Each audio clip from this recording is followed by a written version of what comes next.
Hi, I'm Sherry Lowe, Chief Marketing Officer at Exabeam. I've been working in Silicon Valley for nearly 2 decades. Before tech, I was one of the first female sports broadcasters in the US. I'd like to wish everyone a happy International Women's Day. Throughout my career in 2 male-dominated industries, I've been fortunate to work for some extraordinary leaders in Silicon Valley. And I've often found myself one of the few women in the room, especially as I've journeyed up the ranks. As women in tech, we must work together and support each other. One of the greatest ways to do this is not always the easiest. It's speaking up, even when we are afraid to do so.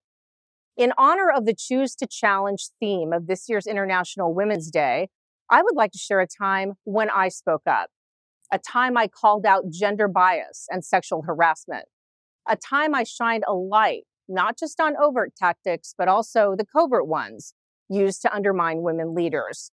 And I know men have experienced some of these tactics as well. In my story, I spoke up just days before the Me Too movement was officially on the map. This is what happened to me. After losing a well-loved male leader who I'd worked for many, many years, I ended up working for a new male leader who had just joined the company. I was one of the first to speak up about his gender bias and his bullying of mostly older women, but also a few men. In my situation, he publicly said that men in the organization called me the devil. We all know what that's code for. I was also accused of not being nice enough to my male colleagues who reported to him. I had my bonus docked for that. These were, of course, the men who supported him and who he supported in their mistreatment of others. Eventually, I went to his supervisor, a woman, so I assumed she would support us and help put a stop to the harmful behaviors.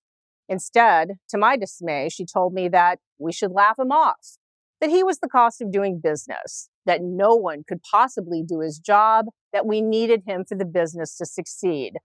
I was told that he was young, inexperienced, and just needed to grow as a manager. He was in the C-suite. I was told because of this, we should simply ignore everything. If company leaders don't support women and men in workplaces experiencing discrimination, gender, or racial bias of any kind, the last resort for even the most loyal employees is to resign. And that's what I did. I stepped down. But then I stepped up. I realized it was time for me to step into the CMO role. If he could do the job with no ethics, I was certain I could not just do the job, but do it with ethics and with integrity. After that experience, I've gone on to lead several tech companies as Chief Marketing Officer. Every role comes with its challenges, but hard experiences do make you stronger. And more importantly, lock in your ethics and the deep knowing that we are all in this together. On International Women's Day, I hope you take the time to contemplate how you can speak up, not just for yourself, but for others as well. It's the only way we can ensure better workplaces for those coming up behind us. I choose to challenge.